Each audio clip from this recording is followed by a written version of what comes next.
Hi. Okay, so today we're going to do a strategy based in fear. We did the one based in love, right? Did I do love? Oh boy, I think it was love. That was not 3 minutes ago, so my squirrels have taken that information and run that way with it. Look, he's right, watch. But he's gone. Who knows where that information went? So today we're going to do a strategy based in fear. It is one I see often. And until I started listening again to Daniel Pink's book Drive about human motivation, I thought, oh, of course, that's great language to use. So here's my story, and then I'm going to tell you why it works. So when I go into schools often, kids that are having a problem have if you do this, then you get this. The hard thing is that the kids can't do the first stuff to get to the second stuff, so they never end up getting to the second stuff, and it decreases motivation, and then it hurts relationships between whoever is trying to put that into place and the child. So I thought, okay, I had a teacher ask me, what do? I don't know what to do with this kid. We are at wit's end. We're at the end of the year, and we're just go. So the kid had never strung more than 2 days together at a time. That is really hard for the child, really hard for the school, really hard for the other children, really hard for the adults, just really hard in general. And I said, okay, so what sort of system, right? There has to be a system, I'm sure. What sort of system is he? And what is he on? And she said, it's a do this and then you get this. I said, okay, well, I know that decreases motivation. I know that doesn't work, because if it did work, you wouldn't be emailing me. I said, so throw that away. I thought her head was going to explode. She was like, okay, but the behavior person told me to do that. And I was like, it's okay. Throw that away. You're going to make 5 things that he has to do, 5 things that he wants to do. And then you're going to make the Velcro train. So you're going to make the construction paper Velcro thing, and you're going to put the Velcro. You're going to put on the girl Velcro here, or the boy Velcro, and then you're going to do the opposite Velcro on the other ones, and you're going to lay it out. You're not going to do it. When he comes in tomorrow, you have him put it together. So she said, okay. So she got everything. She's amazing. She got everything ready and said, come on in, buddy. This is what we're going to do. You're going to make your own schedule. So these are the things you have to do. These are the things you want to do. Make it the way you want it. And I said, you might want to tell him that if you do all 5 hard things, then you get all 5 easy things, but you're probably not going to get through the 5 hard things. Or all 5 easy things first, then you're not going to want to do all the 5 hard things. So I said, let him know that, give him some coaching and mentoring about how to maybe put it together, and then let him go.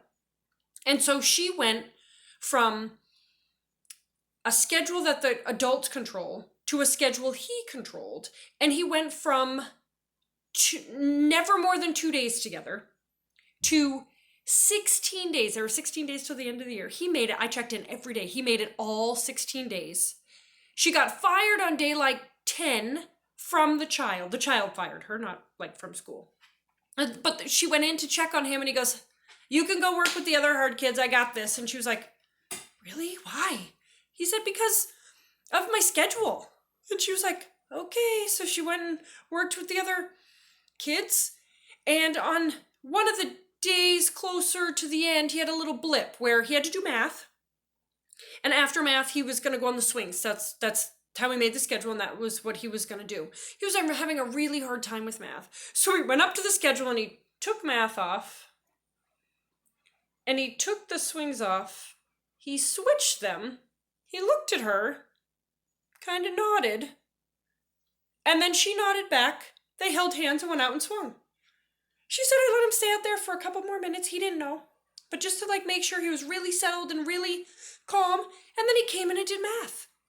And I said, oh my gosh, days after days after days, I was in tears. I was like, oh my goodness. And right, if this doesn't work, then what happens? Nothing. It's still, there's no emotional wellness piece cracked or busted or popped. He still had, if nothing came of this, and this part 1 didn't work, no one was worse for the wear, right? Everybody was still intact emotionally. They still felt good about themselves. They could still have good self-esteem.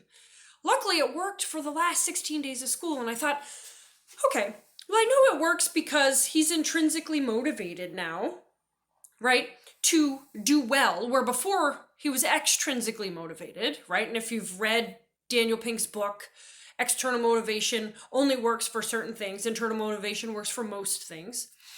So as part of his, right, intrinsic nutrients, we have to see and realize our human default setting. So our human default setting has 4 pieces. For us to be engaged in something, or for us to be part of something that is intrinsically motivating, it has to be active, right? He was actively involved in it. We have to be engaged. He was actively engaged and involved in it. He has to be curious. He was curious, right? He must have had saucer eyes like, what? I get to do this myself and I'm in charge? That's crazy talk. And he had to be curious. He had to be like, oh, I get a chance to do this now? So you have to be active, engaged, curious, and self-directed. Those 4 have to be met for any sort of intrinsic strategy, which means we're what? We're taking away token systems and sticker charts and ignoring behavior and all those extrinsic things, and we're going towards intrinsic, right? Our human default setting is to have those 4 pieces, and those 4 pieces ends up being some sort of intrinsic nutrient for us. So how can we move from extrinsic motivation to intrinsic motivation? 4 things: active, engaged, curious, and self-directed. You guys know I'll be back. I'll probably be back with more sticker chart stuff because you know how I feel about those. And I will see you a little bit later. Thanks, guys. Bye.